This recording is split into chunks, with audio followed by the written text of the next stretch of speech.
মানবতার কল্যাণে হযরত মুহাম্মদ সাল্লাল্লাহু আলাইহি ইসলাম, যিনি একমাত্র নবী ও রাসূল, যার মাধ্যমে আমরা লা ইলাহা ইল্লাল্লাহ মুহাম্মাদুর রাসূলুল্লাহ এবং আল্লাহ সর্বশক্তিমান, জয় বাংলা।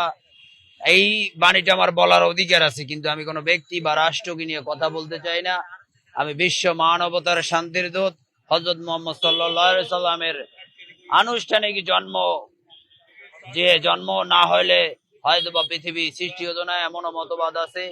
কাউকে আমি ছোট করে নাই। বিশ্ব মানবতার ক্ষেত্রে খ্রিস্টান, বৌদ্ধ এবং যে কোনো জাতি ধর্ম ভেদাভেদ নয়, রাষ্ট্র ভেদাভেদ নয়, বর্ণ ভেদাভেদ নয়। আজকের আমরা যে দেশকে সুদ ঘুষ মুক্ত রাখতে চাই, সেখানে একটা রাষ্ট্রের প্রধান, যিনি দীর্ঘদিনে তাদের কালিমা লেগে এসেছে। আমরা কোনো রাষ্ট্রনায়ককে একবার নয়, আমরা এই দেশের ভোটার অধিকার নিয়ে কথা বলতে চাই। ভোটে কখনো আমরা কালিমা দিতে চাই না। আমরা অনলাইন পদ্ধতিতে ভোট দেব, কোনো অর্থনৈতিক লস হবে না। এই দেশ আমার, এই দেশের ঋণের বোঝা আমাদের পরিশোধ করতে হবে।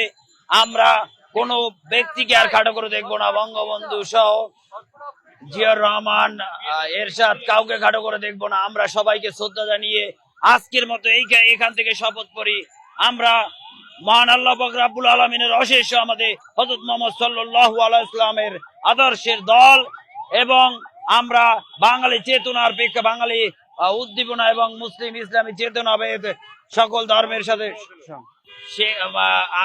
এই দেশের গণতন্ত্রের মানসকন্যা নামে খ্যাত এবং দীর্ঘদিনের প্রধানমন্ত্রী ছিলেন শেখ হাসিনা। তিনি আজকের পালিয়ে গেছেন, কথাটা ভিন্ন।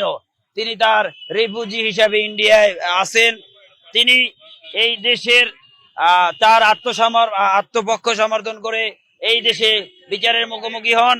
যদি নির্দোষ হন, তাকে আমরা হাসি মুখে বরণ করবো, এবং যদি দোষী হন, তার বিচার আমরা দাবি করি। এই আশাবাদ ব্যক্ত রাখে আমরা কোথাও পালাওন দেখি না, এবং উনি এই রাষ্ট্রের প্রধান ছিলেন। ওনাকে আমরা সচেতন সম্মান করেছি। আমরা আজকের ওনাকে যতটা ঘৃণা করি, ততটাই আবার সম্মান করতাম।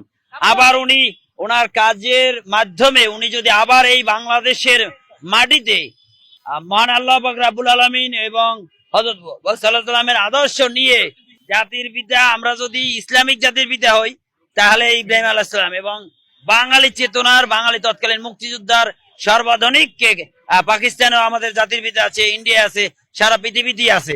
অতএব এ নিয়ে কোনো মন্তব্য করতে চাই না।